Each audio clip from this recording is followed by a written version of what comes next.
저는 제 나이가 올해 이제 50대 초반에서 중반으로 넘어가거든요. 50대가 들어서니까 저의 가장 큰 관심이 건강하게 나이 먹는 거예요. 사람 그렇게 되더라고요. 그리고 제 개인뿐만 아니고 사회적으로도 뭐 건강 100세 이런 말들이 나오고 있죠. 그냥 사는 게, 그냥 100살까지 사는 게 목표가 아니고 건강하게 100살까지 산다.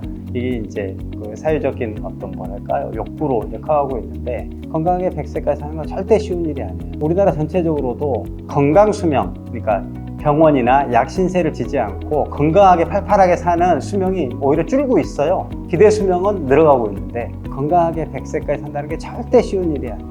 그리고 이건 미리부터 준비해야 돼요. 미리부터. 그래서 저의 관심은 그러니까 50대부터 시작한 건강 100세. 그래서 저는 뭐 제 욕구도 그렇고 제 이제 어떤 아카데믹한 관심도 그래서 100세인들에 대한 여러 가지 이제 자료들을 보고 있는데, 먼저 100세인들은 뭘 먹느냐 대체. 그게 관심이 있고요. 또 대체 이 사람들이 먹어도 어떻게 먹느냐, 다를 거 아니에요. 어떻게 먹느냐 관심이 있고, 뇌 건강, 우리 치매가 이제 사회적으로 굉장히 큰 이슈가 되듯이 치매 어떻게 피할까. 또 몸에 계속 시름시름 아프잖아요, 나이가 먹으면. 사실 그런 건 이제 만성염증으로 파악을 하는데, 그 염증을 좀 어떻게 가라앉힐까. 그리고 요새 이제 마이크로바이옴이라고 해서 장내 세균, 내 몸 안에 있는 세균이 내 몸 건강에 굉장히 중요한 요소다라는 게 이제 커가고 있는데, 그럼 100세인들의 이 장내 혹은 뭐 전체 몸에 있는 세균들은 어떻게 다를까, 이런 데 이제 관심이 있어요. 이걸 이제 하나하나 살펴볼 건데, 먼저 그 살펴보기 전에 우리나라에서 가장 이제 이렇게 유명한 분은 박상철이라는 분이에요. 올해 70이 넘으셨는데 이제 서울대 의대에서 생화학 전공하시고 뭐 그렇게 하시면서 여러 이제 다른 뭐 교수들, 연구진들과 함께 구례, 곡성 이런 게 이제 우리나라 이제 그 장수촌들이잖아요. 그런데 가서 대체 이제 우리나라 100세인들은 어떻게 지내나, 뭘 먹고 어떻게 생활하고 뭐 이런 게 지내를 굉장히 오랫동안 연구하신 분이에요. 이분이 이제 어떤 학술 채널에 이제 한국의 이제 이런 100세인들을 볼 때 이렇게 좀 모형을 만들어 보면 좋겠다라고 발표한 게 있어요. 이게 이제 박상철의 장수인 모델인데요. 마치 신전처럼 생겼죠. 그래서 템플 모델이네요. 4개의 커다란 기둥이 있어요. 운동, 엑서사이즈, 그다음에 영양, 잘 먹어야죠. 또 사회적 관계, 또 그 사회적 관계에 참여하는 것, 이런 걸 이제 4개의 커다란 기둥으로 삼았고, 이 기둥을 받치고 있는 또 이런 이 바탕들이 있겠죠. 유전자. 실제로 이제 우리 장수 집안 이런 게 있잖아요. 유전자가 좋으면 오래 산다. 이건 이제 국제적으로도 이미 이제 통용되는 거고, 또 여성들이 이제 더 장수하는 경향이 있죠. 젠더, 성 문제. 또 개방적인 사람이 혹은 낙천적인 사람이, 긍정적인 사람이 더 장수해요. 그런 개인적 성향, 뭐 이런, 또 사회 문화적인 조건, 또 여러 뭐 좋은 그 어떤 자연 환경이 좋은 데에 사는 사람들이 더 오래 산다. 뭐 그래서 에코 해비태트 뭐 이런 뭐 여러 가지 것들을 이제 기반으로 삼고, 그 위에 어떤 라이프 스타일이나 의료적인 여러 가지 케어 문제, 또 똑같이 뭐 그 병원 시설이나 의사들이 많더라도 의료비가 되게 비싸다. 그러면 사실 그 무용지물일 경우도 많을 거 아니에요, 노인들에게. 그래서 그런 사회적 지지가 이제 얼마나 이제 또 있느냐, 혹은 뭐 사회 지지는 그런 것만 뜻하는 건 아니겠죠. 주위 사람들과 이렇게 잘 지내면서 뭐 이런 뭐 그런 관계들을 잘 이렇게 긍정적으로 자신의 건강에 활용하는 이런 면들도까지 포함해서 여하튼 이런 이제 장수인 모델을 만들었고, 뭐 이런 여러 가지 요인들을 어떻게 이제 다양한 요인들을 뽑고, 또 이 요인들을 어떤 모델로 이렇게 조합을 해서 파악해 볼 거냐, 이건 이제 사람마다, 연구자들마다 또 개개인마다 다를 수 있는데, 여하튼 이분은 뭐 이렇게 이제 조합을 했어요. 저는 뭐 하나의 참고점으로 뭐 좋다고 생각하고요.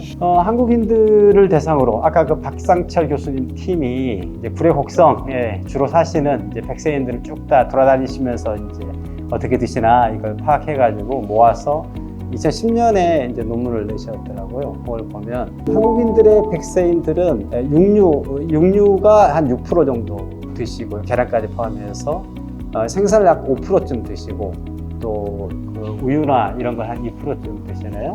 이런 걸 다 합하면 13% 정도가의 동물성 식품을 드시는 거예요. 나머지는 다 뭐 우리 곡류, 뭐 과일, 야채 뭐 이런 거예요. 어떠세요? 언뜻 생각하는 거랑 많은가요, 적은가요? 제 느낌에 최소한 요새 젊은 사람들의 식단보다는 육류가 더 적지 않을까 싶어요. 2020년 지금 기준으로 치면 지금 젊은이들의 식단보다는 상대적으로 육류 섭취가 한국 100세인들은 더 적어 보인다라는 거고요. 실제로 이 논문에서 제가 따온 거예요.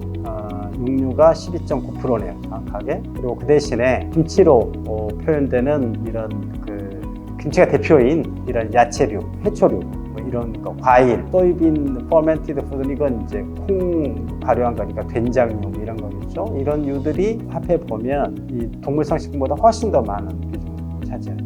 동양 전체에서요. 동양에서 가장 장수전하면 오키나와를 치거든요. 이 논문이 발표는 2007년에 됐는데요. 그러니까 20세기 초만 해도 1900년대까지만 해도 오키나와는 정말 대표적인 세계에서 알아주는 장수촌이었어요. 그러면 이 사람들이 먹는 건 뭐였냐? 여러 가지를 물론 먹어요. 이분들은 감자류 이런 걸 이제 많이 먹고요. 곡류 이런 거 많이 먹고 된장 이런 걸 이제 많이 먹어요. 이분들도 쭉 보니까 동물성 식품이 4% 미만이에요.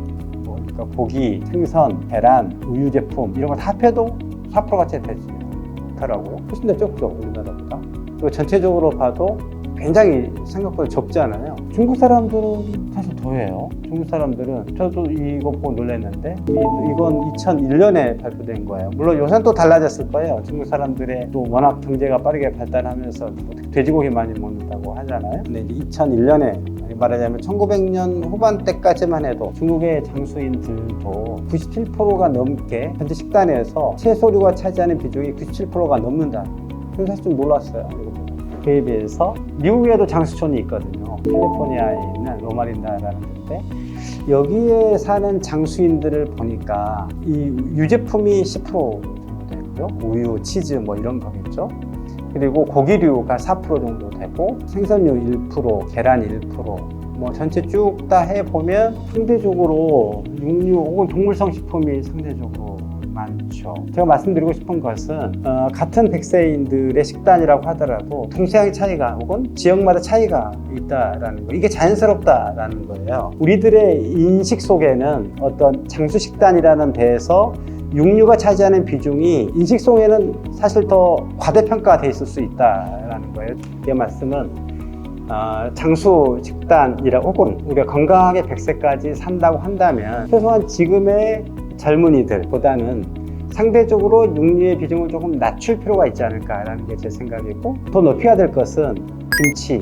얼마나 좋아요. 김치 혹은 된장류 이런 게 국제적으로 오면 코리안 슈퍼푸드라고 불리고 있거든요.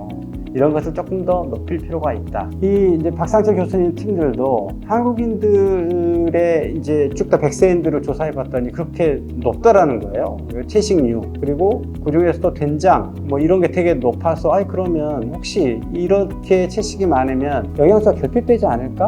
보통 이제 육류에만 있다고 알려진 비타민 B12 이런 게 좀 혹시 결핍되지 않을까라고 궁금했어요, 이분들도.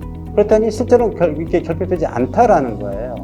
그럼 이게 어디서 왔을까 생각해 보니까 된장이나 청국장 같은 이런 발효 음식에서 비타민 B12가 공급되다라는 거고, 그럴 수 있는 힘은 우리가 된장이나 이제 이 일본의 이제 나또 이런 걸 만드는 균이 고초균이라는 거예요. 고초 학명으로 바실러스 서브틸리스라는 건데요. 콩을 발효시켜서 여러 가지 비타민 K, 비타민 B12 이런 걸 만든다라는 건 오랫동안 알려져 왔어요. 그러니까 대표적인 우리의 유익균이죠.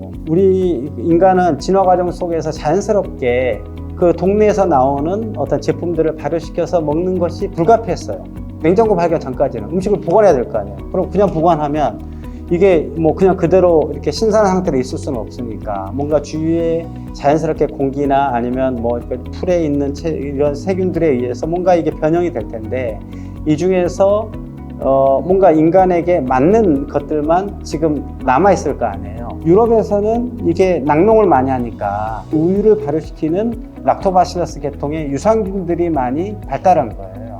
근데 동양, 일본이나 우리나라는 다르죠. 콩류가 많으니까 이걸 또 자연스럽게 발효한 이런 고초균이라는 것이 많이 발달했다 이런 겁니다. 그러니까 우리가 유산균 이렇게 얘기하는데 그거보다 훨씬 더 우리 몸에 맞고 좋은 세균이 고초균일 수 있다. 그리고 그것을 가지고 있는 음식, 우리 뭐 요거트 이게 이제 장수식품이라고 우리가 알고 있는데 이것만큼 아니 이거보다 훨씬 더 이런 된장이나 청국장 이런 것이 더 우리 몸의 건강을 유익하게 만들 수 있다라고 생각한다 이 말씀입니다. 결론 이거예요. 한국의 장수식단에선 여러 가지 다 당연히 다양하게 먹어야죠. 다양하게 먹어야 되는데 김치, 된장, 현미 이런 통곡물과 발효식품을 기본으로 한 식단이 중요하다. 제가 자신하는데요. 이걸 보시는 분 중에 속이 되게 불편하다. 속쓰림 뭐 이런 거 많죠. 소화불량 이런 거 많죠. 또 변비가 있다. 이런 분들은 절대 약으로 고칠 수 없어요. 이건 음식을 고치지 않으면 변비 문제, 이런 소화관의 문제, 뭐 그런 속쓰림 이런 거 절대 고칠 수 없습니다. 음식을 고쳐야 돼요. 고친다면 김치, 된장, 현미 이런 게 기본으로 된 이 식단으로 바꿔야 잘 먹고 잘 살 수 있어요. 그리고 그것이 제가 보기엔 건강 100세의 첩경입니다.